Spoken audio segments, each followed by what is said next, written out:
Dobrodošli u novi podcast sa mladim talentima Fondacije 1%. Ja sam Miloš Pešić, sa mnom je danas i Kristina Erić, a naša fondacija se bavi podrškom mladim talentovanim ljudima u Srbiji. Sa nama je danas jedan od najtalentovanijih i najperspektivnijih naših mladih pijanista. Danas razgovaramo sa Andrijem Markovićem. Dobar dan, hvala vam na divnoj najavi. Zaista sam počašćen što sam u kontaktu s vama i što evo danas snimamo. Reci nam, mladi ljudi, ti imaš tek 18 godina, mladi ljudi imaju mnogo interesovanja i retko ta interesovanja budu bavljenje umetnošću ili konkretno u tom slučaju sviranje klavira, to jest da se neko bavi time da bude pijanista. Kako si ti, kada si došao na tu ideju, kada si prvi put imao neke te snove da se baviš umetnošću, muzikom ili sviranjem klavira i kada si počeo sa svim time? Ovako, moja porodica po ocu je muzička porodica. Moj pokojni otac je violinista. Moja tetka je završila teoretski odsek na Fakultetu muzičke umetnosti u Beogradu, a deda je bio jedan od poznatijih profesora violine u Beogradu i u bivšoj Jugoslaviji, bivše Jugoslavije. Ja sam došao na tu ideju, od malih nogu sam pipkao klavir, slušao dosta muzike, uglavnom klasične, pošto sam odrastao uz nju, kao i crkvenu muziku uz orgulje, i to me je privlačilo. Prvi instrument koji sam hteo da sviram su zapravo bile orgulje, ali kad sam video da za to nema uopšte uslova u Beogradu, onda sam se ipak odlučio da to bude klavir. Baka me je odvela, imao sam 6 godina, prvo u zabavište, bio sam u zabavištu godinu dana, a kasnije sa 9 godina sam počeo da sviram zvanično i tad sam bio prvi razred osnovne muzičke škole Kosta Manojlović u Zemunu i tako je sve krenulo. I kada si krenuo prvi put da sviraš, reci nam prvo kako si se ti osjećao, a drugo, da li je odmah taj talent isplivao na površinu i da li se odmah znalo da će tu biti velikih rezultata? Pa, od početka nije, pošto nisam bio toliko, nisam smatrao da je to nešto sad čime ću se baviti, to je više bio hobi, ali vremenom, posle 3-4 godine, to se isplivalo i zaista od 4. 5. razreda, znači posle 4-5 godina su se pokazali ogromni rezultati i stvarno pokazao se trud. Ali naravno u početku kao deca olako sve shvataju, tako da, ali sve je to isplivalo. To je zaista sad moj poziv i ja kažem, to je vid moje misije. Od tog početka do danas osvojio si mnoga priznanja i preko 40 prvih nagrada. Koje su tvoje dosadašnje najveće dostignuća bila na tom polju i koje su ti nagrade možda bile najveće i najdraže? Pa nagradu koju bih definitivno izdvojio, to je prva nagrada na republičkom takmičenju. Prošle godine sa 99 poena. Bilo nas je, ja mislim, preko 50 i nešto, 60 iz cijele Srbije i to su samo bili najbolji mladi pijanisti, najbolji učenici srednjih muzičkih škola. I u toj kategoriji 5. kao mlađi učesnik sam osvojio prvu nagradu sa 99 poena i to bih zaista stavio na prvo mesto, zato što je tu nagradu jako teško osvojiti i republičko takmičenje je takmičenje na koji zaista ima kvalitet. Žiri je inostran i drži se kvalitet. Drugo takmičenje koje bih izdvojio, a ima ih stvarno puno, ajde da kažemo od srpskih takmičenja, je takmičenje u Šapcu, u kom sam osvojio isto 2 puta prve nagrade. Od srpskih takmičenja je definitivno, ta 2 takmičenja su priznata od strane i ljudi iz inostranstva i na njih dolaze i ljudi iz Nemačke, iz zemlje, iz Hrvatske, iz zemalja iz okoline. Osvajao sam takođe nagrade sa trijom, kad sam bio mali i kasnije imao sam i duo klavirski gde smo pobeđivali i bili smo prve nagrade. Na republičkom takmičenju smo bili prva nagrada svojim kolegama. Takođe, jedno od mojih prvih takmičenja, imao sam 13 godina ili 12, prva nagrada na takmičenju slovenski u Novom Sadu za mlade decu, mlade talente do 6. razreda, pa takmičenja, prva nagrada na takmičenju Udruženja ljubitelja umetničkog stvaralaštva u Smederevu, Pa memorijal Dušan Protić, Lisinski, prva nagrada takođe. To je jedno od poznatijih takmičenja. Tako da ima još puno takmičenja u Srbiji na koje sam išao, ali sad ne mogu prosto koliko ih je bilo, ne mogu da se setim svih. Da. Pomenuo si prva nagrada na republičkom takmičenju sa 99 poena, ti je to nešto ti najdraže. Evo ja sada nemam predstavu kako izgleda takmičenje pijanista. Pa ako možda mi objasniš samo kako to izgleda, kako se u stvari to boduje i kako se sklopi tih 99 poena ili 100 poena i osvita nagrada. Pa evo, pre svega treba znati propozicije, šta se na tom takmičenju svira i šta je zadato. To nisu zadate kompozicije kao kompozicije, ali je zadat period, zadata je vrsta i mi naravno po sposobnostima našim biramo kompozicije koje su za nas. Neko svira lakše, neko svira teže, ja sam konkretno svirao akademski program. Zavisi i vremenski, koliko ko sprema program. Neko sprema 5-6 meseci, neko sprema godinu dana. U suštini potrebno je pola godine spremiti program i dobro se pripremiti kako svirački, tako i psihički, zato što je jako teško i psihološki izdržati napor na sceni, a scena je uvek izazov. Bez obzira koliko bili spremni, mi moramo da budemo psihološki jaki. Prvo se spremi program, prvo se u stvari znaju propozicije, odredbe, onda se sprema program.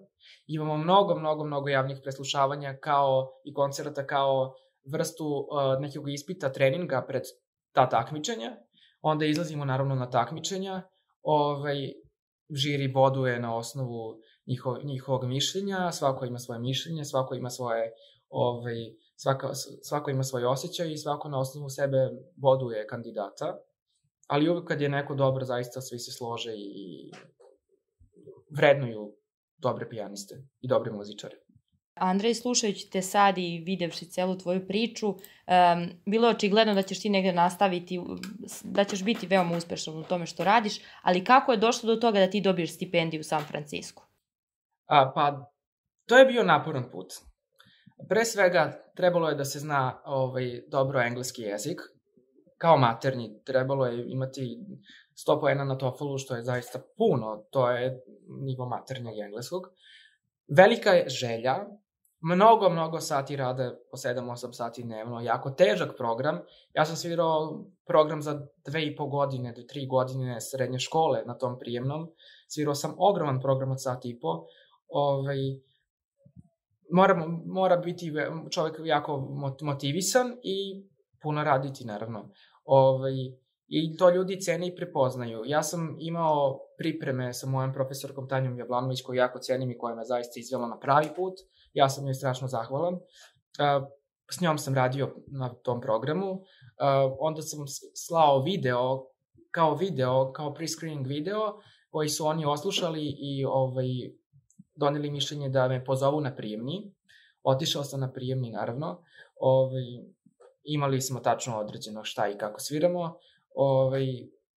Žiri je kasnije nas intervjuisao, razgovarali smo o svemu šta želimo, prepoznali su kvalitet. Ja mogu da kažem da sam ja jedan od retkih koji je dobio stipendiju sad. Jedini Evropljanin, jedini Belac, nisam video nikog iz Evrope, od ne znam koliko je bilo 200 i nešto kandidata. Prošlo je samo 4 ljudi na osnovne studije. Bili smo sa doktorantima i sa ljudima sa mastera zajedno u konkurenciji i fakultet je izabrao samo najbolje iz celog sveta. Andrej, ali zašto baš taj fakultet? Taj fakultet zato što je to jedan od najboljih fakulteta u Americi i inostranstvu, to jest u celom svetu.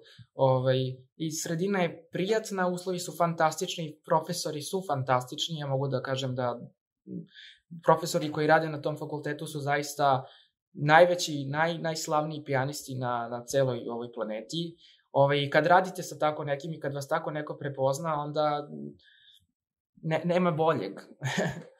I taj fakultet zato što oni daju stipendije, na primjer Juilliard i ostali fakulteti, Yale koji u Njujorku, oni nisu toliko fokusirani da dodeljuju stipendije zato što ipak mnogo je veća potražnja, ali naravno i ovde je bila potražnja, ali i sam grad i sama država mnogo je mirnije i mnogo se bolje fokusirate na to, na svoj rad, nego kad ste u, ja kažem, megalomanskom ogromnom gradu. Reci nam sad onako iskreno, da li si verovao, da li si verovao u stvari da ćeš ti to dobiti?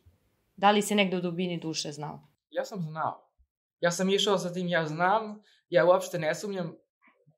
Jako velika vera i nada, mislim, kroz ceo moj život tako sam i naučen da verujem u stvari i zaista kroz to moje vaspitanje, ja sam čvrsto verovao u sebe i tako sam sebe držao psihološki da istrajem i uspelo je.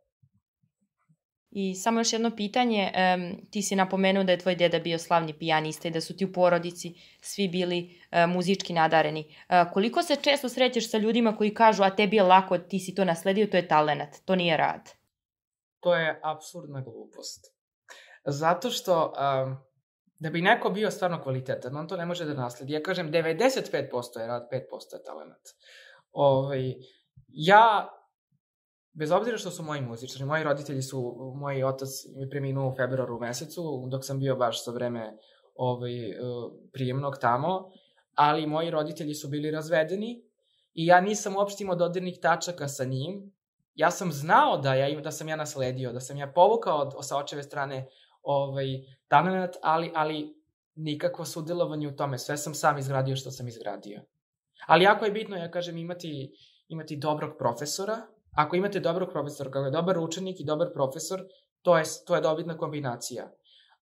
Takođe i uslove. I škola koja će vas podržavati. Svakako je okruženje jako važno i ti sada rekao i škola i profesori kao deo okruženja. Reci mi šta je najvažnije što ti imaš u sebi, što je tebe, da kažem, što ti je bilo motivacija, inspiracija da uložiš toliki rad i da kreiraš ovaj uspeh? Pa ja mogu prvo da kažem, ja sam spoznao sebe, znam koliko vredim, da ne deluje, stvarno nisam egocentrik, ali verujem u sebe, znam koliko vredim, znam koliko mogu i znam kad ne valja. I uvek nikad nisam zadovoljan svojim uspehom, uvek može bolje i uvek moram da još više radim. I pre svega imam veru. Kao za bilo šta, naročito za to. Eto. Pomenuo si u jednom razgovoru koji smo imali da muzika tebi predstavlja neku životnu misiju. Da li mogu da nam kažeš na koji način muzika predstavlja tvoju životnu misiju i kako se ti osjećaš, kakav je tvoj odnos sa muzikom ili sa klavirom i sa sviranjem i sa svim tim? Pa muzika je za mene nešto božansko i muzika je nešto iznad svega. Neshvatljivo, nešto što nema nikakve granice i nešto što zaista čoveka dovodi u neko stanje koje ne možete da dođete do tog stanja bez muzike. Zašto životna misija? Zato što sam se pronašao u tome i znam da mogu da oplemenjujem srca drugih mojom muzikom i da muzika čini čoveka zaista potpuno drugom, ne znam, potpuno, ako ste tužni, potpuno se preporodite, sva vaša negativna osjećanja otklanja. Ja često i kad sam neraspoložen, tužan, sednem da sviram i to me potpuno preobrati u nešto drugo i to je nestvarno. Ja kažem, to je božansko, to je dato od Boga i to je nešto savršeno. I zaista nema lepšeg osjećaja nego kad vidite vaš uspeh i kad svirate nešto što volite i kad idete ka tome. To je dar, sigurno. Tako da, Andrej, već smo pomenuli samu stipendiju. Reci nam, ti si dobio trenutak kada si dobio stipendiju, kako je izgledao taj trenutak? Prvo to da nam kažeš. Ja sam imao čas dan pred prijem sa profesorom mojim budućim, to je sadašnjim profesorom, već se vodim kao u njegovoj klasi. I on je meni rekao, ti ćeš dobiti stipendiju, samo budi tako dobar koliko si i danas bio dobar. I bilo je još bolje nego što je bilo sa njim. Tako da, ja sam znao u tom momentu, ja sam bio presrećan posle prijemnog, zato što sam znao da je bilo fantastično i onda sam samo čekao 2 meseca posle toga trenutak kad će oni meni da pošalju pisma sa fakulteta o dodeljenoj nagrađenoj stipendiji i kad sam video, to je bilo, ja mislim, pošto je njima 9 sati je razlike, 9 sati je unazad, kad sam video, probudio sam celu porodicu, baku, deku, mamu, svi su ustali na noge da nazdravimo. Bio sam presrećen, nisam mogao da spavam nekoliko dana.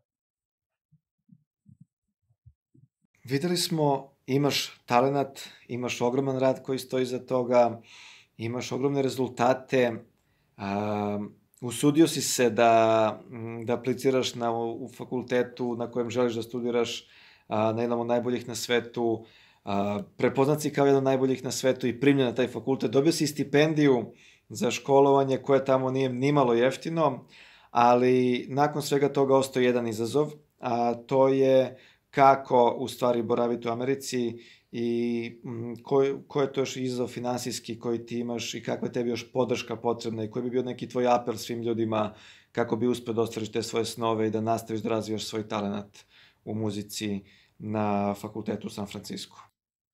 Sad, što se tiče materijalnih stvari, ja sam dobio tu stipendiju od $48,000, to je stvarno, kad se to sabere koliko to ispane, ja kažem, kao stan u Beogradu, jedan ogroman stan u centru grada, u nekom ludačkom delu grada.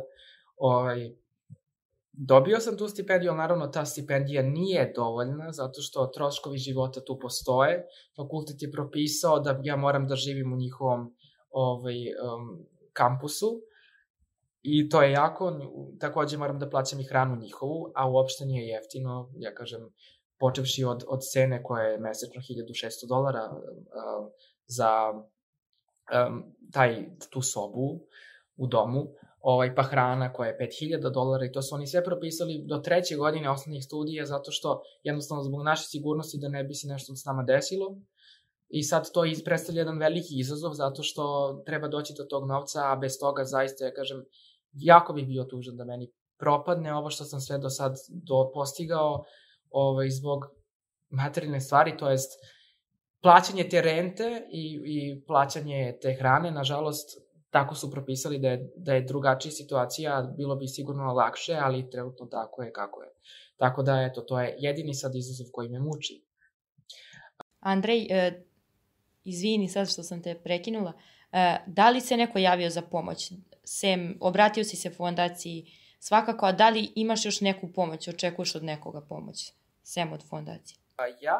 Ja sam pisao mnogim ljudima i mnogim fondacijama, ali svi su se javljali sa negativnim odgovorima i da nisu namenjeni, da oni nisu za konkretno tu stvar, nego za stipendiranje.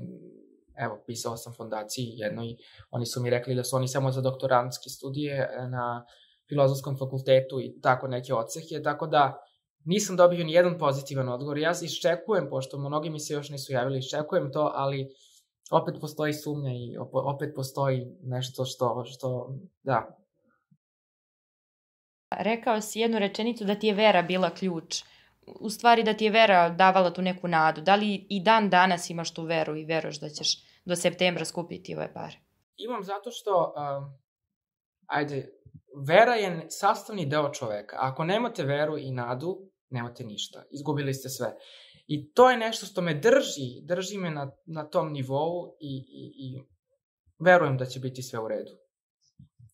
Kad namestite nešto psihološki da bude tako, to stvarno bude tako, ako mislite pozitivno. Ovo što si rekao možda deluje kao veliki iznos. To si rekao negde od 10 do 15 $15,000 godišnje. I to treba da bude, da kažem, nešto što je tokom celog trajanja studija i mi kao fondacija se trudimo da animiramo sve ljude da svako može da da svoje malo. I evo, ako samo svaki 100. čovek u Srbiji donira $300, mi ćemo moći da finansiramo i za tebe i za još jednog studenta te troškove. Odnosno, ta vera, pomenuo si veru i ta vera da uvek možemo da pomognemo nekome samo ako damo nešto svoje malo i to je neki naš princip. Reci mi, naravno mi ćemo se truditi da ti pomognemo maksimalno koliko možemo, iako smo mlada fondacija i sa tom količinom novca ne raspolažemo. Šta ti misliš da je potrebno mladim ljudima u Srbiji koji imaju neki talenat, pored novčane pomoći, nekome je potrebno u većem, nekome u manjem obimu, ali kakva vrsta sve podrške i pomoći je potrebna mladim ljudima u Srbiji da bi razvijali svoje talente? Evo sad pre svega želim da vam se zahvalim na svoj podršci. To je nešto najlepše što možemo mi ljudi koji se trudimo da nešto uspemo dobijemo. Šta je potrebno ljudima? Ja mislim da je najpotrebnije da čovek oseti zašta je stvoren, da zna svoj životni poziv i da ima podršku svojih najbližih, to je porodice. Zato što porodica tu igra ključnu ulogu u podršci. I treća stvar, naravno, to je prva stvar je rad. Kad spoznate nešto i kad znate da je nešto za vas, i ako želite ka tome da idete i radite, to ćete i dobiti i ostvariti. Mi često volimo da pitamo mlade ljude sa kojima pričamo, pa evo i tebe, kako ti radiš na sebi svakodnevno, sem klavira, sem samog tvog poziva, kakve knjige čitaš? Šta je ono što ti ispunjava? Šta radim? Pa ovako. Pošto muzika je meni sve, naravno, kroz bilo koji moj dnevni zadatak, mene prati muzika, mene ili upaljen muzički stub, ili imam slušalice, ili non stop je tu, prisutna je.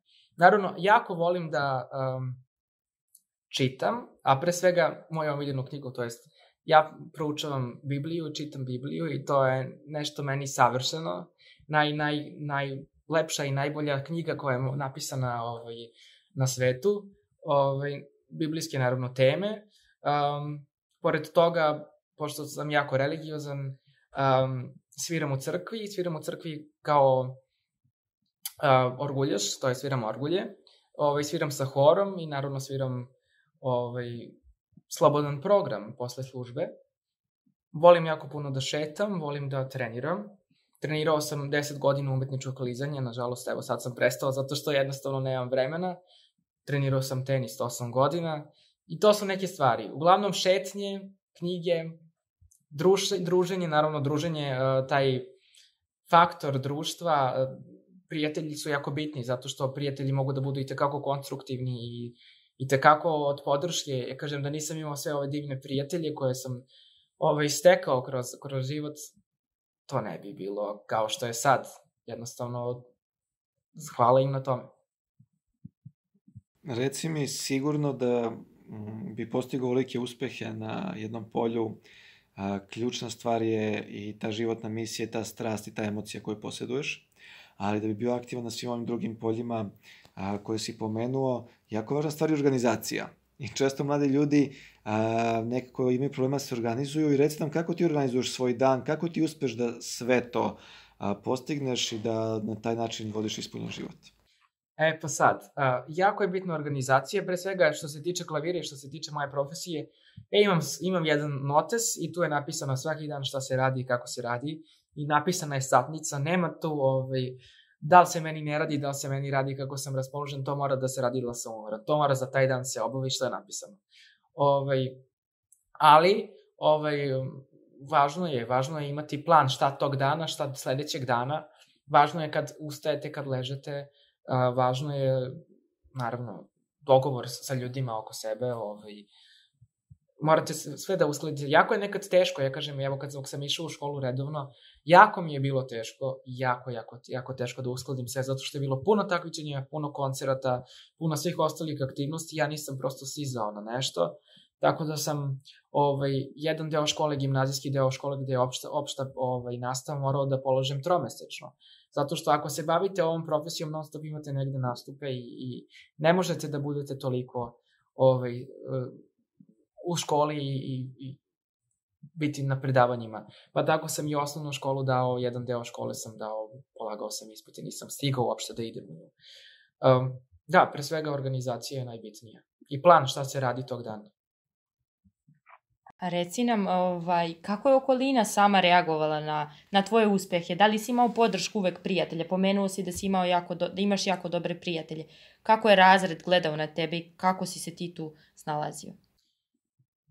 Pa, u suštini dobro. Mislim, u Srbiji nismo mi narod koji toliko, ja neću sad nikog da ništa negativno kažem, ali nismo narod koji toliko podržavajući, koji toliko voli da jedne druge podržava. Tako da svakako bilo je od profesora i od učenika koji su, i od prijatelja koji su stvarno uz mene, bilo je super podrške, dok ostali nisu obratili pažnju, ali zaista meni to nije bitno, meni je bitan moj uspeh. Ne želim nikog da crnim ništa, bilo šta drugo, ali eto. Ljudi koji su prepoznali su prepoznali. Reci nam neku tvoju poruku za sve mlade ljude. Verujte u sebe, spoznajte sebe, imajte dobre mentore, to jest profesore, koji će verovati u vas. To je pre svega najneophodnije. Ako nemate dobrog mentora, neće vam biti dobro. Znajte šta možete da ostvarite, sanjajte pre svega. Ako nema snova, nema ni budućnosti, morate da budete vizionari.